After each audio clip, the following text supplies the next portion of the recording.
What's up, y'all? Everyone out there in YouTube land. It's Miss Scott.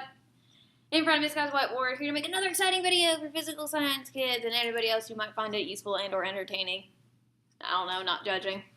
Alright, today we're talking about writing ionic formulas. Woohoo! So, I just posted a video not long ago about how to write the names from the formulas. Now I want to know, how do I go backwards? How do I take a name, so a bunch of written out stuff, or somebody tells me something, and I turn it into symbols and numbers, right?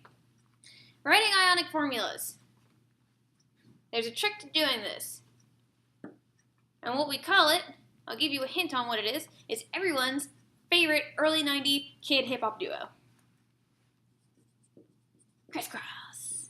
Alright, so we're going to learn a method today called the Crisscross Method. That's what I call it. It's what my mentor teachers have called it. As far as I know, that's what it's called. You can call it something else. I don't care what it is, as long as it works. And it always does, for our purposes, alright? So, how do we use this crisscross formula to write formulas for ionic compounds? Very simple, alright? Our first step that we're doing. First, always determine, or I'll make this a star actually. This only works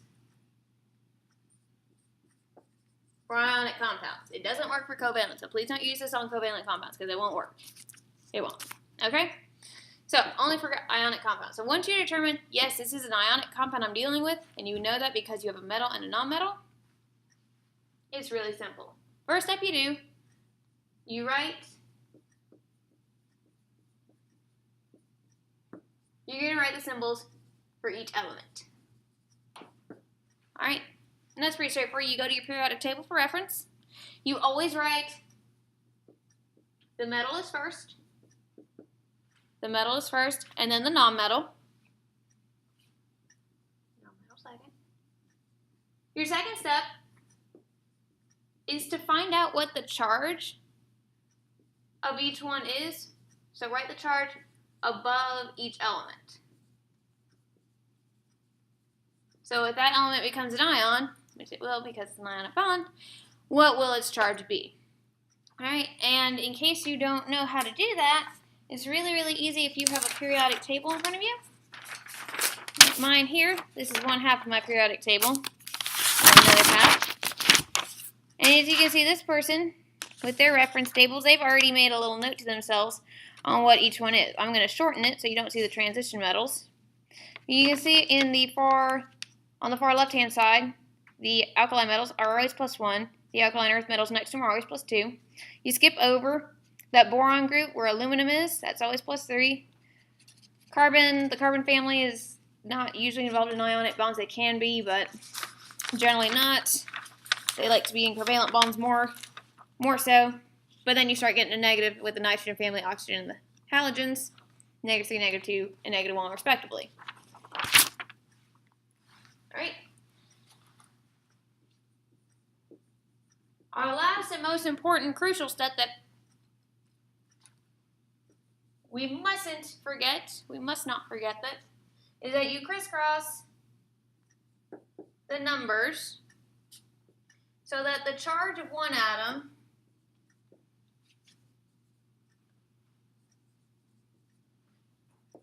now no longer represents a charge, but rather represents a subscript.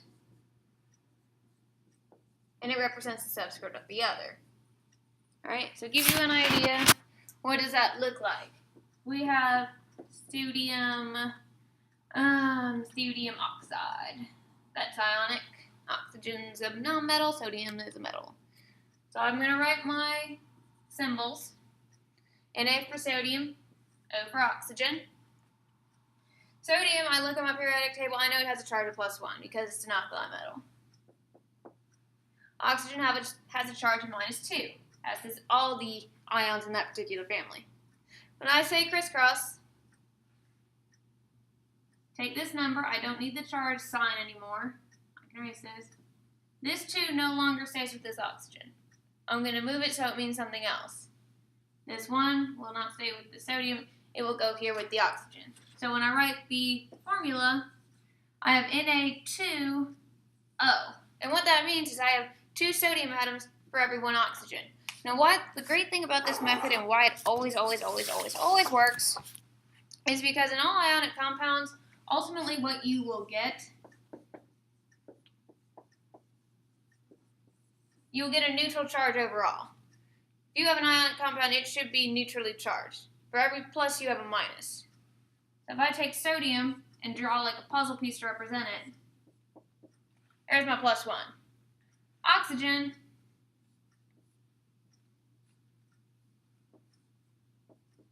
-2. A ratio of 1 to 1 does not cancel out. I still have too many negative charges. So there's my second sodium of +1. So overall, I have a +2 charge worth of metal atoms and a -2 in nonmetals. That makes an overall charge of 0. That's a happy compound. All right. Let's do another example. To give you a couple of them, just make sure we're on the right track. Ooh, I found one. I know when you need to know. And here's an extension of the rules, if you will. Magnesium phosphate. All right, so you're all excited. You're looking at your periodic table. Magnesium is Mg. Woohoo! Woohoo! It is phosphate. So now you're looking around the periodic table looking for phosphate. Guess what? You're not going to find it because it's not there. Phosphate is a polyatomic ion. This 8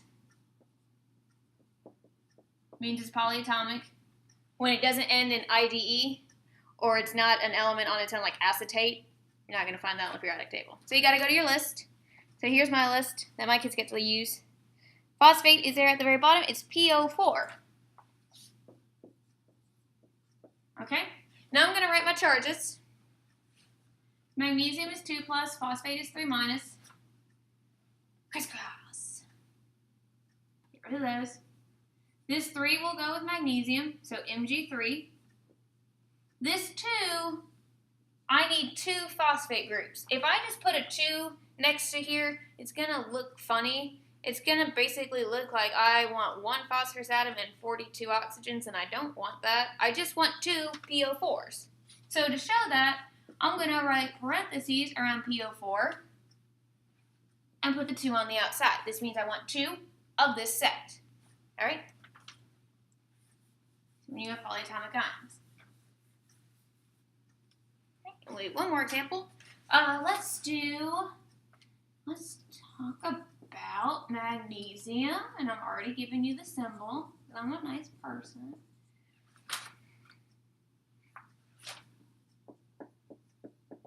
Magnesium sulfide. That sounds good. All right, so now we go to our little table. Magnesium is Mg.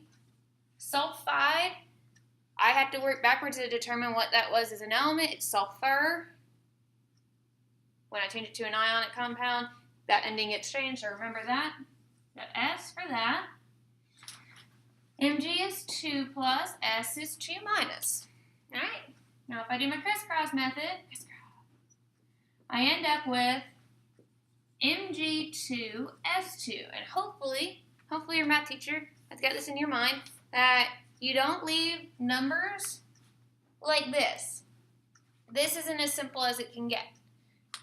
I could simplify this, divide each of those by 2, and get a smaller number. And each of them will be whole numbers. All right? And that's exactly what I'm going to do. So this would simplify to MgS. That's Mg2+. I don't